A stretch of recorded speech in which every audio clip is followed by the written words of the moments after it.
Boa noite, Shalom, cumprimento a todos com a paz do Senhor Jesus. Nessa noite, já convida os seus irmãos, seus amigos, convide a eles para entrar aqui nessa sala, nesse vídeo. Já deixa o seu like e compartilhe para todos aqueles que vocês conhecem. E essa noite nós vamos começar louvando ao Senhor. Tem uma passagem que eu gosto muito, que está em Isaías 6, que fala que o profeta Isaías estava passando por um trecho muito turbulento, um dia muito triste, e ele entrou no templo e teve uma visão. E a visão que ele teve é que os anjos proclamavam uns aos outros que só tu és santo, que só Deus ele é santo. Então nós vamos iniciar essa noite louvando ao Senhor, declarando a Ele que Ele é santo e que toda honra e toda glória é dada somente a Ele. Amém?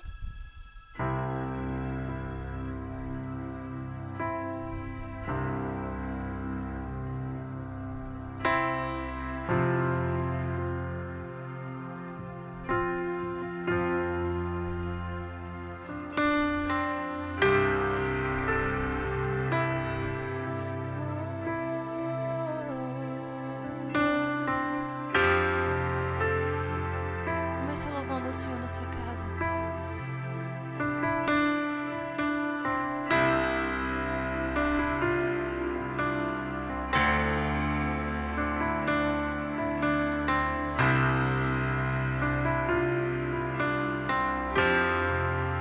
Declare comigo. Tudo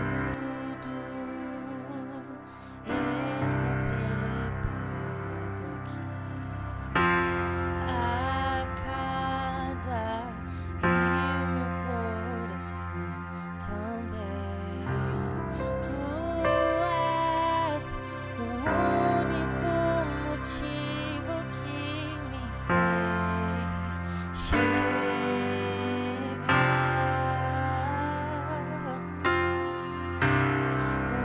Os filhos já estão chegando aqui. Agora somos 2 ou 3 ou mais. Encontre meu coração disposto a queimar por ti. E todos os versos e canções que eu consegui cantar, todas as vezes quebrantado, só quero te falar que teu é o reino e a glória pra sempre. Teu é o domínio e o poder. Amém, amém. Teu é o reino e a glória pra sempre. Teu é o domínio e o poder. Amém, amém. Oh, oh, oh.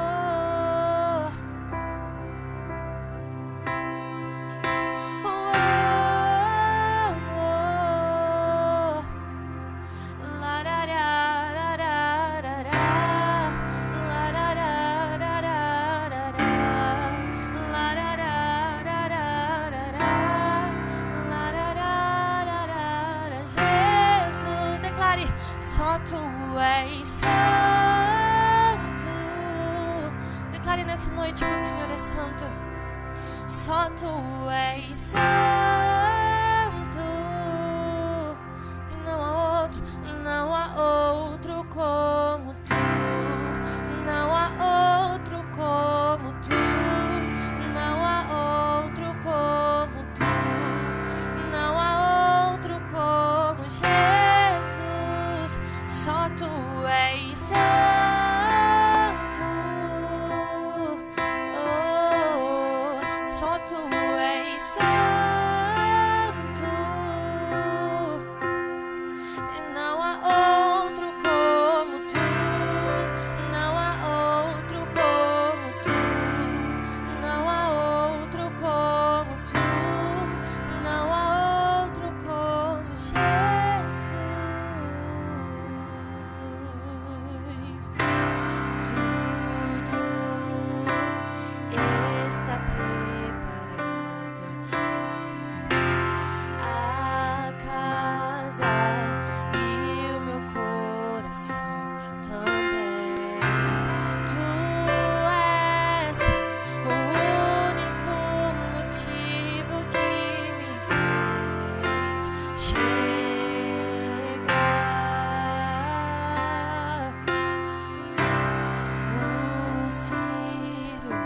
já estão chegando aqui.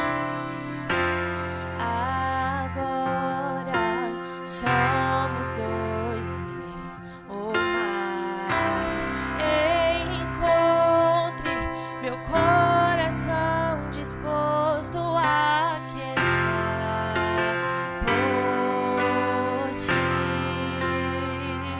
E todos os versos e canções que eu consegui cantar, todas as vezes quebrantado, só quero te falar que teu é o reino e a glória pra sempre.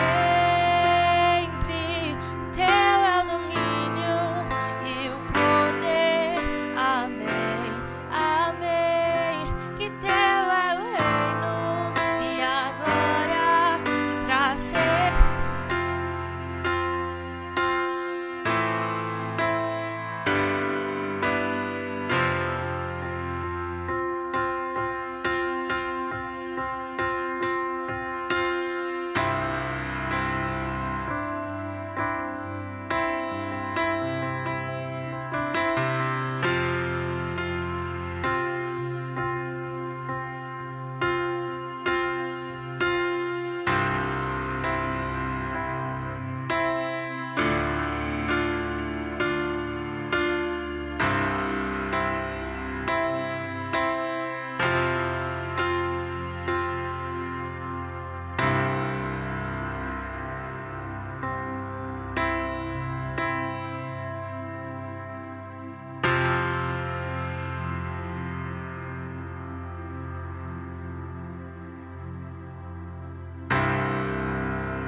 Como tu, não há outro como Jesus.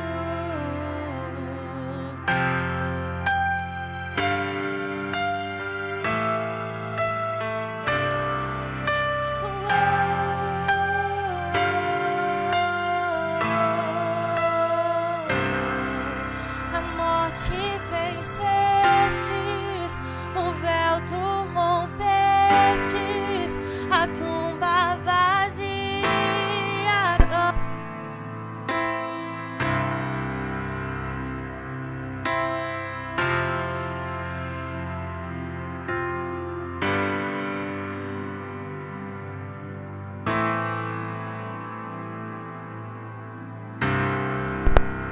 És invencível,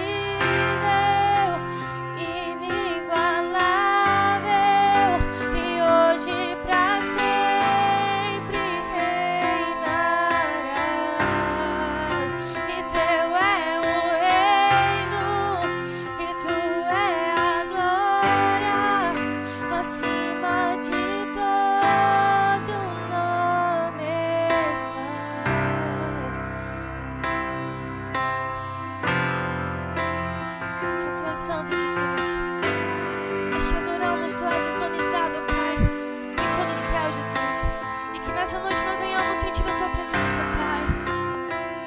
Te adoramos, tu és maravilhoso, Jesus. Toda honra, toda glória, todo louvor seja dado somente a ti, Jesus. Te agradecemos por tudo que o Senhor tem feito em nossa vida, Pai, e há de fazer. Te louvamos e te agradecemos, Pai. Te louvamos e te agradecemos por essa oportunidade, Jesus, de estarmos te adorando, de estarmos, ó Pai, proclamando o teu nome. Muito obrigada, Pai. Muito obrigada por tudo, Jesus. Nós te agradecemos e te louvamos, Jesus. Amém. Agora vamos dar início à palavra do Senhor e que o Senhor continue falando fortemente ao seu coração.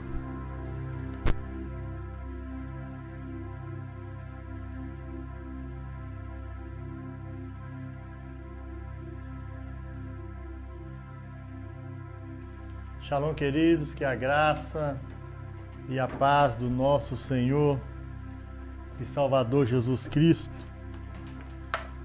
esteja sobre a sua vida, não somente hoje, mas para todo sempre. Hoje é quarta-feira, estamos no mês de início do segundo semestre e nós queremos louvar a Deus por até aqui o Senhor ter nos ajudado. Eu não sei como você se encontra nesta hora, neste momento, não sei como está a sua vida, mas a única certeza que eu tenho é que o mesmo Jesus de ontem é o de hoje, será o de amanhã e para todo sempre. Estamos vivendo dias conturbados, dias de dificuldades na face da terra, catástrofes e mais catástrofes. A morte tem ceifado a vida de muitas pessoas nesses últimos dias em várias partes do mundo. E eu creio que isso é um sinal de Deus, para que os homens se unam, reconheçam que existe um Deus criador, que existe um governo teocrático, que existe um governo central, que existe um Criador para todas as coisas.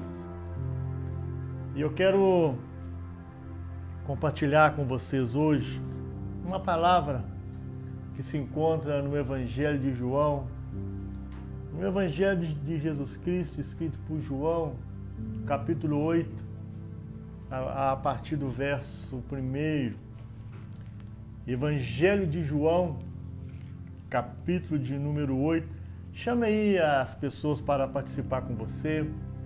Chama aí seu vizinho, dá um toque no WhatsApp aí para chamá-lo, seus amigos, compartilha o link e nós vamos estar meditando. Evangelho de João, capítulo 8, fala sobre a mulher adúltera. Diz assim a partir do verso 1. Jesus, porém, foi para o Monte das Oliveiras. De manhã cedo, apareceu de novo no templo, e todo o povo se reuniu em volta dele, e ele se assentou para os ensinar. Os mestres da lei e os fariseus trouxeram a Jesus uma mulher apanhada em adultério. Puseram-na de pé no meio do grupo e disseram a Jesus: Mestre, esta mulher foi apanhada em adultério. Na lei nos ordenou Moisés que tais mulheres sejam apedrejadas. Ora, o que você diz? Eles usavam essa pergunta como uma armadilha para terem de que acusá-lo. Mas Jesus se inclinou e começou a escrever na terra com o dedo. Mas como insistiram na pergunta, ele se endireitou e disse: Aquele que dentre vós está sem pecado, seja o primeiro a lhe atirar uma pedra. Inclinando-se novamente, escrevia na terra. Quando ouviram isso, foram retirando um, a começar pelos mais velhos, até ficarem só Jesus e a mulher no lugar onde ela estava. Jesus endireitou e disse: Mulher, onde estão eles, os teus acusadores? Ela respondeu: Ninguém, Senhor. Todos foram embora. Disse Jesus: Nem eu também te condeno. Agora vai e abandone a sua vida do pecado. Queridos, nós podemos tirar várias e várias lições neste texto. Se nós pararmos para meditar em versículo por versículo, Deus vai falar poderosamente ao nosso coração. E talvez você esteja aí me ouvindo e se perguntando o porquê deste texto, e na introdução o Senhor diz que é para os dias de hoje. Porque tem tudo a ver conosco, queridos.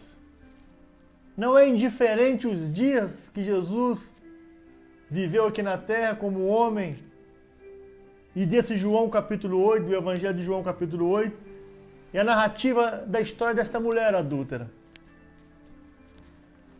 Nós entendemos que o homem não pode salvar a si mesmo.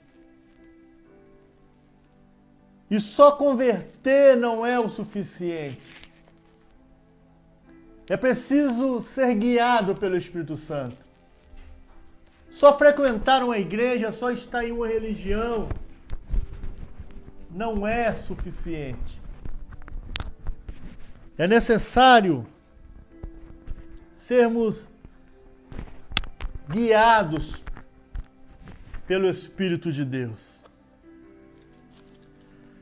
Quando eu leio esse capítulo 8, eu vejo aqui o quão falho nós somos. O quão merecedores nós somos das misericórdias de Deus. O quão imerecedores nós somos das bênçãos de Deus. A Bíblia diz que Jesus estava no Monte das Oliveiras, e esse monte era um lugar que Jesus separara para fazer as suas orações. Este monte é um monte aonde Jesus se retirava para levar a sua voz e apresentar suas causas e ter o seu particular com Deus. Olha, e de manhã ele desce do monte e vai ao templo. Quando ele chega, uma multidão está ali para ouvir aquilo que ele tinha para lhes falar. Estavam ali para aprender. A primeira lição só pode ensinar aquele que senta para ouvir. E Jesus começa a doutrinar, a palavra doutrina é ensinamento, começa a ensinar. De repente chegam os fariseus com uma mulher pega em adultério. Os fariseus, eles tinham muito conhecimento da lei, da religião, mas eles não cumpriam princípios bíblicos, não cumpriam princípios de Deus. E um dos princípios de Deus está a misericórdia. E justamente eles pegam essa mulher, eles aproveitam a oportunidade, assim como nos dias de hoje, tem pessoas que aproveitam as oportunidades para falar mal de Jesus, para falar mal do Evangelho, mas não conhecem a misericórdia. Usavam a lei como uma arma, prepararam uma armadilha para Jesus, usando a própria lei. Quantas pessoas hoje se dizem entendedoras, estudiosas da Bíblia, mas não entendem a sua essência. Assim eram os fariseus. Eles não suportavam ver Jesus ensinando e a multidão ao seu redor. Quando as pessoas começam a crescer, logo os opositores se levantam. Se você não quer ser perseguido, vou te dar um conselho. Se você não quer que as pessoas levantem contra você, falem mal de você, tenham inveja de você, vou te dar um conselho. Não cresça. Porque a partir do momento que você começar a crescer e se destacar, os opositores se manifestam. Eles agora pegam esta mulher e levam até onde Jesus está. O templo era lugar de adoração, de aprendizado. Era um lugar de ter comunhão com Deus, de ouvir a voz de Deus. Contudo, estes homens pegam essa mulher, introduzem ela dentro do templo. Ela não poderia estar ali, já que ela estava em adultério. Ou se ela ali estivesse, para que ela se arrependesse dos seus pecados. A parte propriamente dita aqui seria a entrada do templo. onde se ensinava. E eles agora questionam a Jesus. E dizem para Jesus, essa mulher foi pega em adultério, e pela lei de Moisés, a lei nos ordena que ela seja apedrejada. Eles estavam agora colocando o veredito nas mãos de Jesus, como que dizendo, pronto, ele agora vai fazer essa mulher ser executada, e mesmo que isso não aconteça, ele vai quebrar a lei. Vai quebrar a lei que ele está ensinando, que ele está pregando. Ele vai quebrar a lei de Moisés. E por isso ele será condenado. Na verdade, eles queriam provar Jesus pela lei. A acusação de adultério só era confirmada mediante a 2 ou 3 pessoas. Contudo, eles foram e apresentaram-na a Jesus. Quantas pessoas hoje falam mal do Evangelho sem ter conhecimento, sem ter entendimento? O Evangelho é boas novas de salvação. São notícias boas. O adultério no grego significa furto. Furtando a paz, furtando a alegria, furtando o futuro de alguém. Por isso era passivo de morte pela lei. Contudo, eles agora, querendo provar a Jesus, apresentam essa mulher. Vivemos dias em que as pessoas estão sofrendo, mas se encontram muito poucas pessoas dispostas a usar de misericórdia. Não estou aqui fazendo apologia ao pecado, que devemos pecar, muito pelo contrário, a Bíblia diz que algo que pecar certamente ela morrerá, e que o salário do pecado é a morte. Mas estou aqui dizendo que nós somos pecadores, frutos de um pecado.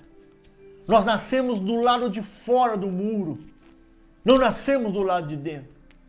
O salmista Davi, ele diz que em pecado me concebeu a minha mãe. E se não é a misericórdia de Deus, nós não estaríamos vivos. O Evangelho, ele veio para dar uma luz para aqueles que estavam em trevas. Para mostrar para aquela pessoa que resta uma esperança e que os seus pecados podem ser perdoados através de Cristo Jesus. Eles pouco estavam se importando com a mulher. O que eles queriam mesmo é confrontar a Jesus, é chamar Jesus para um debate, para um embate, para condená-lo. E o Evangelho não foi feito para isso. Em algumas vezes é necessário que haja até uma certa contenda, o apóstolo Paulo diz isso, mas para que aqueles que são da fé se manifestem. Não com o propósito de acusar, de afrontar, denegrir e matar aquele que está prostrado. Que evangelho é esse? Um evangelho intolerante que estamos vivendo nos últimos dias. Aonde o pobre não tem vez. Aonde aqueles que não têm poder aquisitivo são desprezados, são excluídos. O Evangelho, Jesus deu uma definição clara do Evangelho. Um hospital.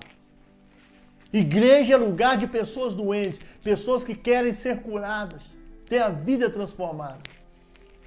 Eu fico triste quando eu vejo alguns assuntos as pessoas excluindo, seja por política, seja por opção sexual, seja por poder aquisitivo.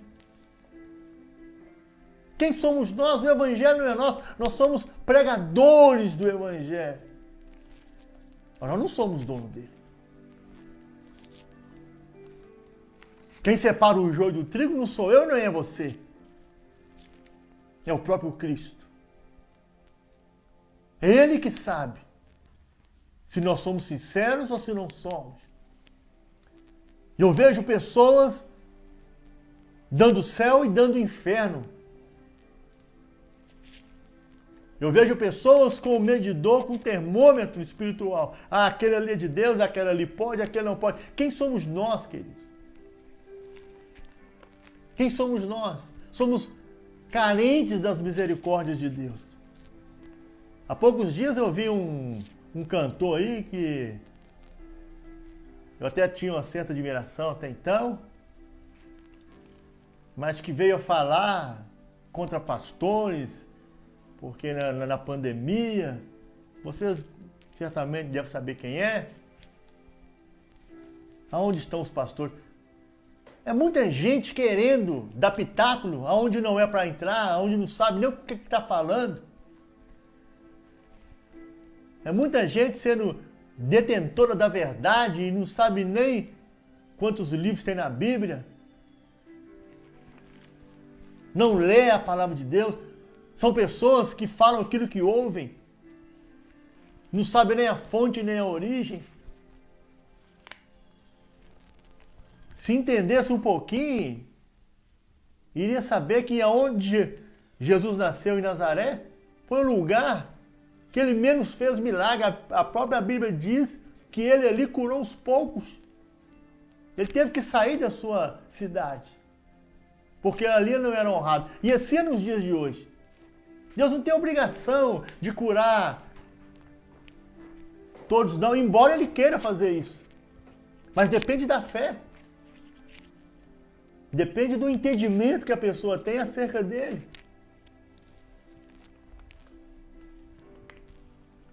Jesus não havia cometido nenhum mal. Simplesmente estava ensinando. Mas porque a multidão seguia, os invejosos, os críticos, tentaram de todos os jeitos apanhá-lo. Primeiro, se Jesus condena a mulher, como a lei dizia, eles poderiam chegar aos romanos e dizer, ó, ele agora já está dando execução, viu? Além de ensinar heresia à multidão, ele agora também já está executando pessoas. Segundo, se ele liberta a mulher pela lei, eles iriam desacreditá-lo. Iriam dizer que ele não era intérprete da lei, que ele fazia a lei como bem lhe convinha, que ele estava dando licença para que as pessoas adulterassem e quebrassem a lei. De tudo que Jesus tentasse, segundo a vontade deles, Jesus seria condenado. Mas Jesus preferiu ignorar os acusadores. E essa é a lição que nós queremos passar para você essa noite. Não importa quem e o que tem lhe acusado, ignore. Jesus preferiu ficar em silêncio. Quando você é acusado de algo que você não fez, saiba que Deus está vendo. Tem gente que diz que aquele que cala consente. Isso não é verdade. Porque no plano divino, o teu silêncio tem voz diante de Deus. Deus é amigo da verdade. O tempo é amigo da verdade. A Bíblia fala que tudo aquilo que é feito em cima dessa terra, debaixo deste sol, debaixo desse céu, seja bom ou ruim, será revelado. Não se engane você. O tempo é amigo da verdade. Jesus nunca escreveu nada, só nesse dia. Jesus nunca pegou um pergaminho para escrever. Jesus nunca escreveu nada em um papel, em uma parede, mas escreveu nesse dia. Escreveu na areia, escreveu na terra. É a única vez que o texto diz. Jesus não acrescentou nada que já havia sido escrito. Essa Bíblia não vai mudar. Tem alguns querendo fazer um projeto aí para mudar a Bíblia. Não adianta. O que está escrito, está escrito. E maldito é aquele que acrescentar ou que tirar. Por isso Jesus nunca escreveu nada.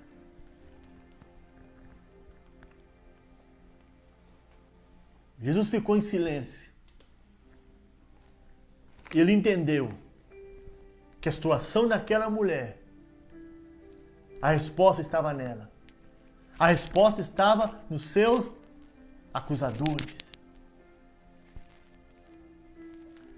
Tudo o que nós precisamos,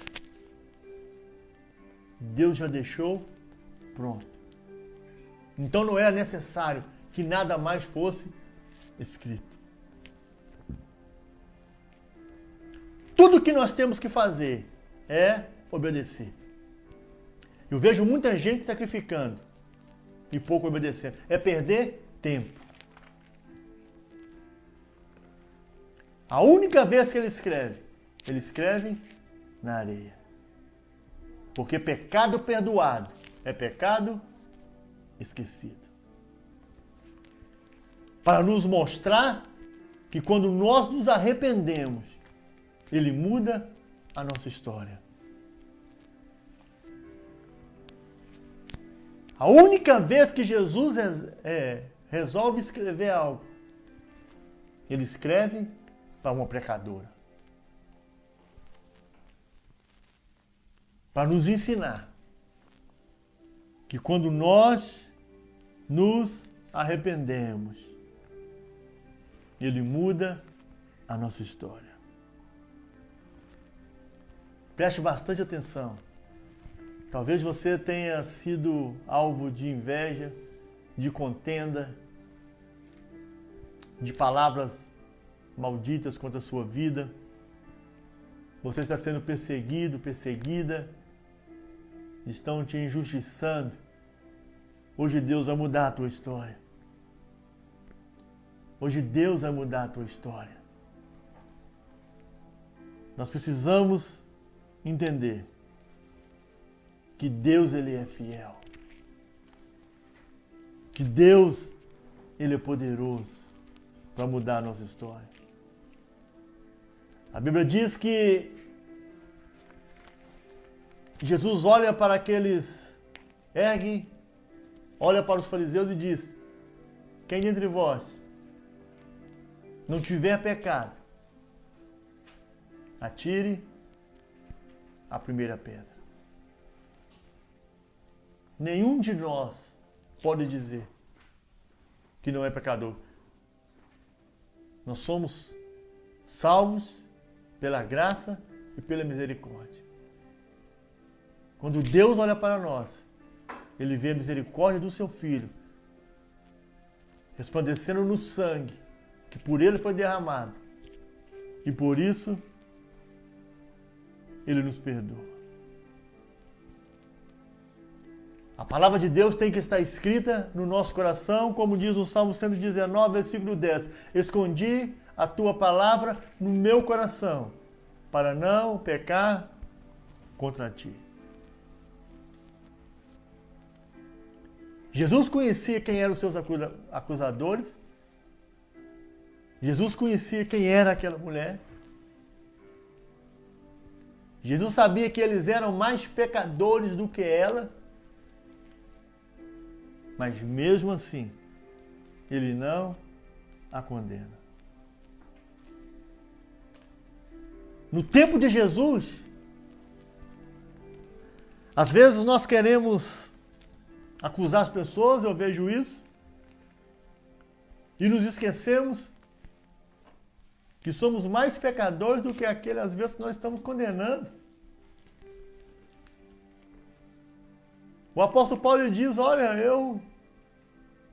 dos pecadores eu sou o maior, eu sou o pior.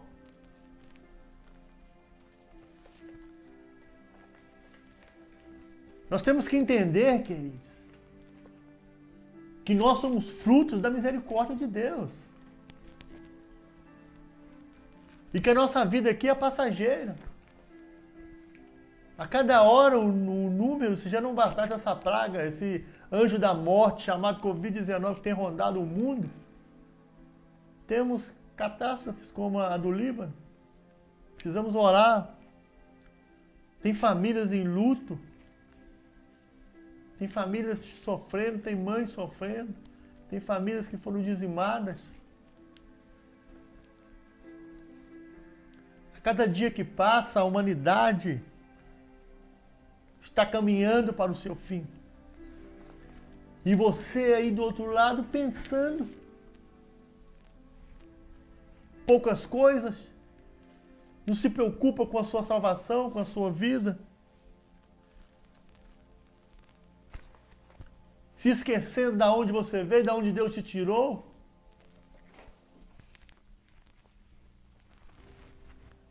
Cada um tem um pensamento.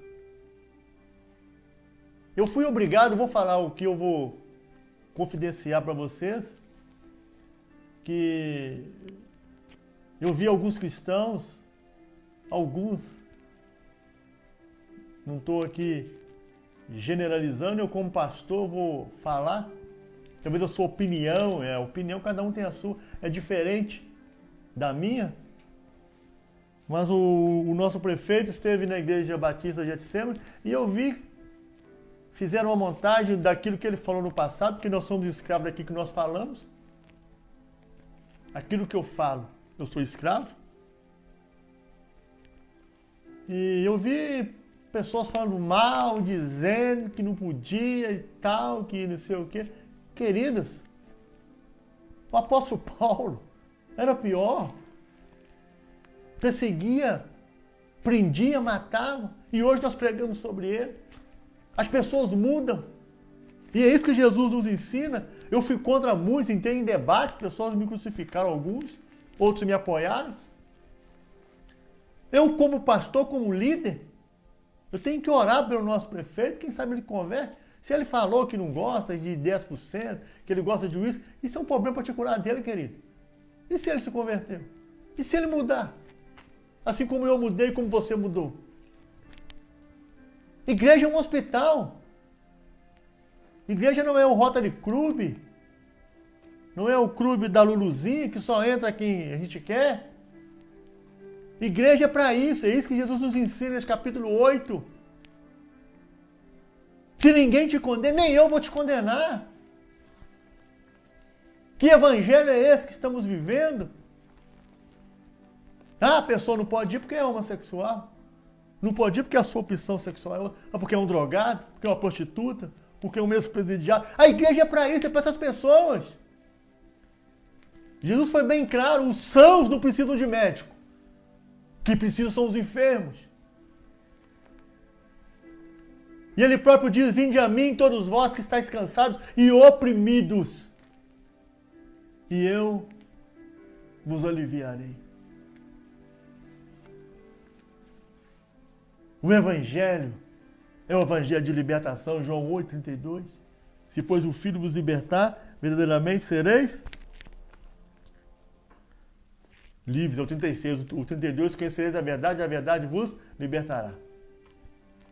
João 8,32.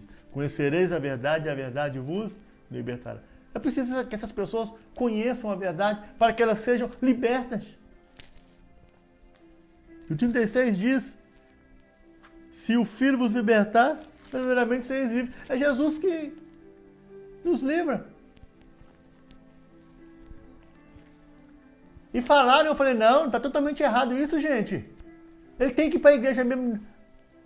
Para a igreja mesmo. Ele dobrou o joelho, aceitou que os pastores colocassem as mãos sobre ele. Eu, como pastor, não deixo qualquer um pôr a mão sobre a minha cabeça. A não ser que eu conheça a pessoa. Eu vi ali uma pessoa, independente se ele foi por motivo político ou não. Queridos, nada é coincidência nessa vida. Há verdades paralelas no mundo físico e no mundo espiritual. Entenda isso. Há uma batalha contra a sua vida agora no mundo espiritual e talvez você não saiba. Então estou lhe dizendo.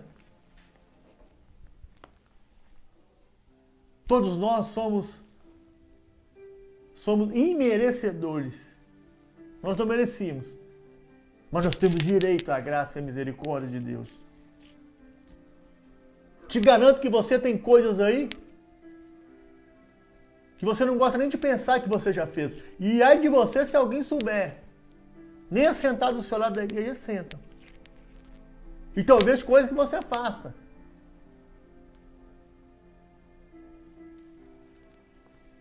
Mas Jesus nos ensina neste capítulo 8 que ninguém pode acusar ninguém. E olha o que a Bíblia diz, estou terminando. O verso 9. Quando ouviram isso, foram se retirando um a um, a começar pelos mais velhos. Os que são mais vividos, às vezes se acham mais crentes e mais cristãos do que os mais novos. Estou falando no âmbito espiritual de acusação. Foram retirando. Eu fico imaginando essa cena. Jesus disse, quem não tiver pecado, tire a primeira pedra. Aí o mais velho de 100 e tantos anos olha para o outro. Eu tenho 100 anos de pecado, deixa eu ir embora. E vai saindo um a um. Você sabia que quanto mais velho, se Deus fosse olhar, queridos, olha para o que eu vou te dizer aqui. Quanto mais velho, mais pecado nós temos. É lógico. Aí eu tenho 40 anos de pecado. Tem 50 de pecado. 60 de pecado. 70 anos. E quem tem 10 anos? Tem quase um. 15 anos. E vai por aí afora. Se Deus fosse medir-nos pelos nossos anos, nós não viveríamos.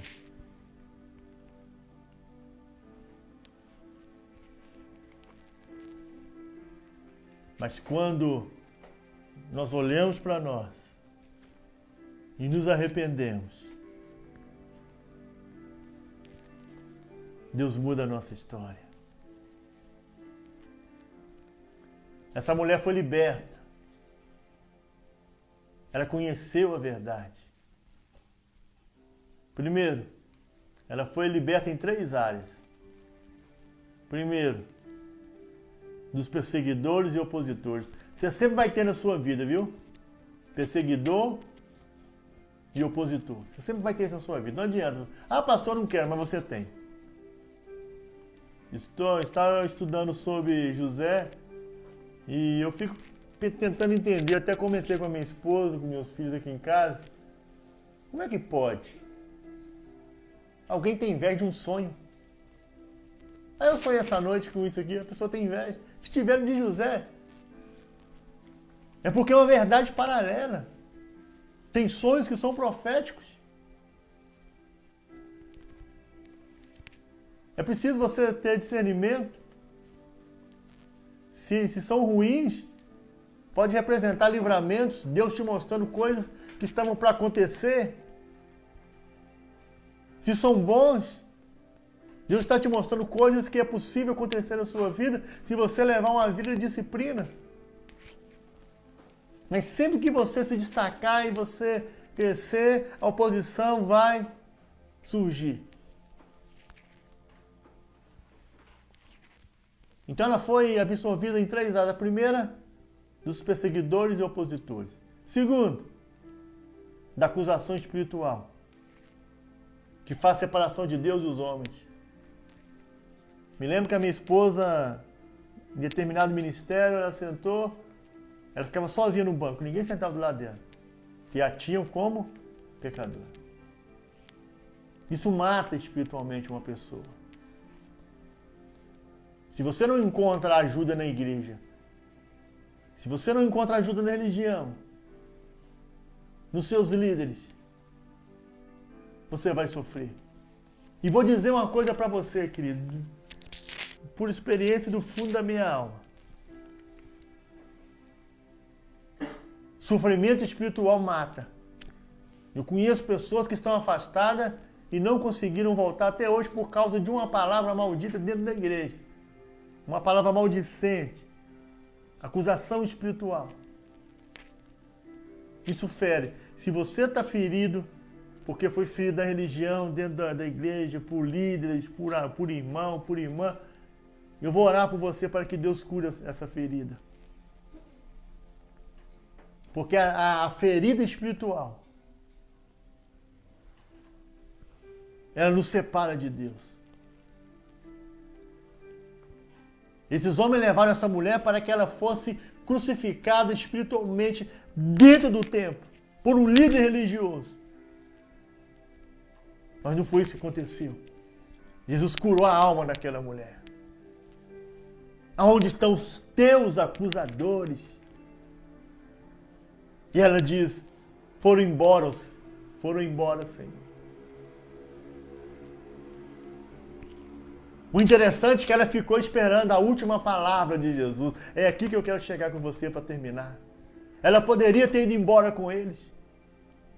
Aqueles que a seguravam pelo braço, a deixou sozinha com Jesus. A Bíblia diz que um por um foram embora.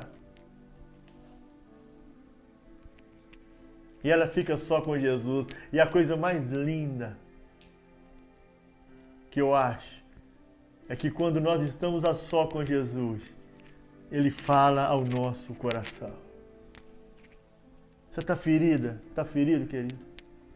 Fica sozinho com Jesus hoje. Entra no teu quarto, dobra o teu joelho. E fala, Senhor, eu estou ferido, estou machucado, estou magoado. Nunca mais fui numa igreja. Quando o pastor fala, eu não gosto nem de ouvir. Eu não quero ouvir louvor, eu estou arrebentado. Fala com Jesus, Ele vai curar as tuas feridas. E terceiro, ela foi liberta da acusação, do tribunal, da mente. Jesus disse para ela, eles foram embora? Foram. Então não te condeno. Então, se eles não te condenaram, nem eu, mas tem uma coisa, vai e larga este teu pecado. Vai. Sempre a decisão vai estar nas nossas mãos. É você quem vai decidir. Nunca deixe as pessoas decidirem o seu futuro por você. É você quem decide. Nunca deixe que homens decidam a sua felicidade ou a sua tristeza. É você que decide. A decisão está nas tuas mãos. Josué convoca o povo e diz, hoje é o dia da decisão. Eu decidi servir a Deus. E vós, a quem vai servir? Porque eu e a minha família, eu e a minha casa, serviremos ao Senhor. Você está sofrendo aí porque você deixou que as pessoas decidissem que você viveria uma vida de tristeza. Mas nós estamos aqui como um profeta para dizer que o tempo de cantar chegou na sua vida. Porque em Cristo nós somos perdoados. Podemos ser julgados, podemos ser acusados, mas é Cristo quem nos dá a vitória. É Ele quem nos justifica. Termino por aqui. E deixo para você. Não importa quantas pessoas estão te acusando. Não importa quem está te acusando. Entre no tribunal de Cristo. Entrega a sua vida a Ele. Entrega o teu caminho ao Senhor. Confia nele e o mais Ele fará. Para que Ele mude a tua história. Evangelho de João, capítulo 15. O verso 11 diz assim. Termino aqui lendo para você. Tenho-vos dito isso para que a minha alegria esteja em vós e a vossa alegria seja completa. Se a palavra de Deus permanece no teu coração, você será feliz. Não deixe ninguém te dizer o contrário. Eu tenho vários motivos e poderia até justificar, poderia até explicar, mas não justificar, para eu ser uma pessoa infeliz. Mas graças a Deus, a alegria de Deus invade a minha vida. A cada manhã se renova as suas misericórdias. Que Deus te abençoe e que Ele possa mudar a tua história. Eu sei que Deus falou com algumas pessoas nessa noite. Falou o teu coração. Talvez você está sendo alvo de injustiça, está sendo injustiçado no trabalho, em casa, no seu casamento, no seu relacionamento, na sua vida. Mas lembre de uma coisa, Deus é fiel. Deus, Ele é poderoso para mudar a tua história. E você que está aí do outro lado, que foi rejeitado. Eu conversei uns dias atrás com 3 rapazes, nós conversando, e eles falaram assim, olha, nós somos homossexuais e a gente não tem vontade até de ir na igreja, mas a gente tem medo. Nós já fomos escorraçados. Eu disse para eles, olha, então essa igreja não prega o evangelho. Quem vai fazer vocês mudarem, se é que isso vai acontecer, é vocês abrirem o coração, deixa que Deus muda a história. Um bêbado da mesma coisa, um drogado, eu conversei com eles. Olha, deixa eu te falar uma coisa, a igreja é o lugar de aconchego, é um lugar onde você vai encontrar a luz, Deus vai mudar a tua história. É vocês que decidem, eu disse para eles, é vocês que decidem se querem ser felizes ou não, querem servir a Deus ou não. Nós temos que parar com isso, gente. As pessoas, as almas estão sofrendo, as almas estão morrendo, as pessoas estão indo para o inferno. Eu não tenho inferno nem céu, eu prego a verdade. Não sou eu que liberto ninguém, não. Quem liberta é Jesus. Será que daqui a pouco alguém vai comentar aí? Eu respondo e aceito Cristo. Comigo, o Evangelho de Cristo é que muda a nossa história. É que muda. Ele é que muda a nossa história. Quando eu olho para essa mulher aqui, quando eu olho para esse Jesus, eu vejo que é Ele que muda a nossa história. Porque às vezes dizemos que somos cristãos, mas somos fariseus. Julgamos as pessoas em vez de mostrar para elas o Cristo crucificado. O Cristo que morreu por todos os homens e que diz que de maneira nenhuma lançará fora aquele que vai até Ele. Tem muita gente sofrendo. Tem muita gente sofrendo. E você achando aí que é dono do céu. Tem muita gente sofrendo. De vários tipos de enfermidade. E o pior é o da alma. O pior é o da alma. Se eu falei alguma coisa aqui e você não entendeu, você tem todo o direito de perguntar embaixo que eu te respondo. Talvez eu não soube expressar em algumas questões, porque tem questões que são não polêmicas, mas são mal explicadas e demandam tempo. Mas eu quero dizer para você, seja você preto, branco, rico, pobre, homem, mulher, seja qual for a sua opção sexual, seja qual for o seu estilo de vida, se você é um hippie, se você é um cara tatuado, usa roupa rasgada, usa piercing, brinco, não sei. Seja você um alcoólatra, um drogado, uma prostituta, um prostituto, um presidiário. Não importa. Se você quer que Deus mude a sua história, hoje é o dia, esta é a hora. Ele não vai te abandonar. Ele não vai te crucificar. E nem eu. O Evangelho é notícias boas para você. Que Deus pode mudar a tua história. Salvar teu casamento, salvar os teus filhos, salvar as tuas filhas. Que Deus te abençoe. E leia com calma depois o Evangelho de João, capítulo 8. Nós estamos nas quartas-feiras com o culto da intimidade. E essa mulher teve uma intimidade que muitos de nós não temos, de ouvir Deus falar e dizer: eu não te acuso, filho, mas larga essa vida, larga esse teu pecado. Porque quando nós queremos mudar, Deus está pronto a nos abençoar. Feche teus olhos aí onde você está. Eu quero estar orando por você. Deus colocou essa palavra no meu coração para você que está sofrendo, está triste, está angustiado, está em depressão, está deprimido. Vou orar por você. Senhor, meu Deus, meu Pai, quero colocar a vida de cada um que está participando deste culto. O culto da intimidade com o Senhor. A intimidade, ela vem com relacionamento. E o relacionamento com o tempo. Que nós tenhamos intimidade com o Senhor para entender e compreender a Tua voz, a Tua verdade e a Tua palavra em nossas vidas. Abençoa este homem, esta mulher.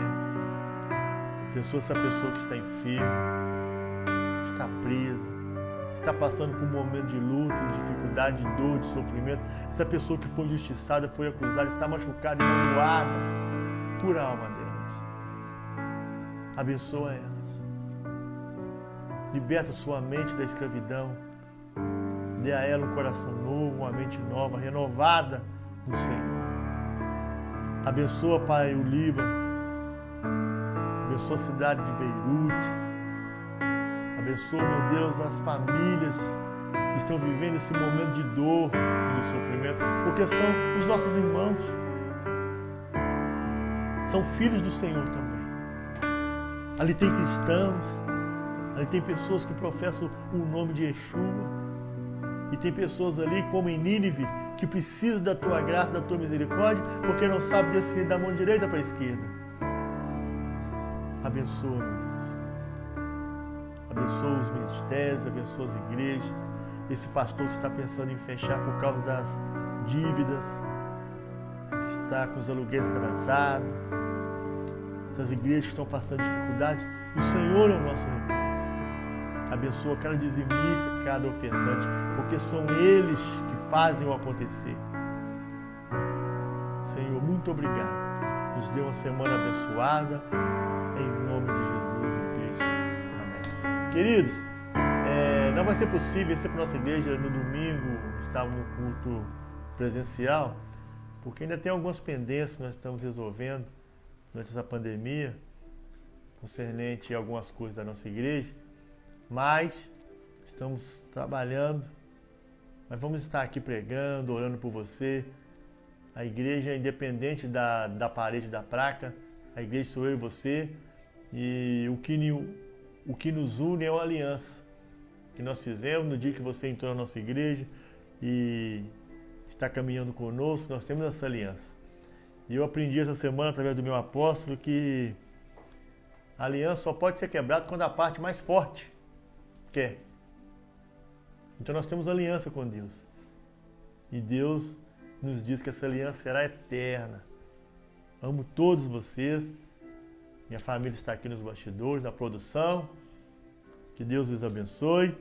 E no domingo, dia dos pais, viu, papai? Vou estar aqui pregando para vocês, trazendo uma palavra de Deus, num culto de família domingo.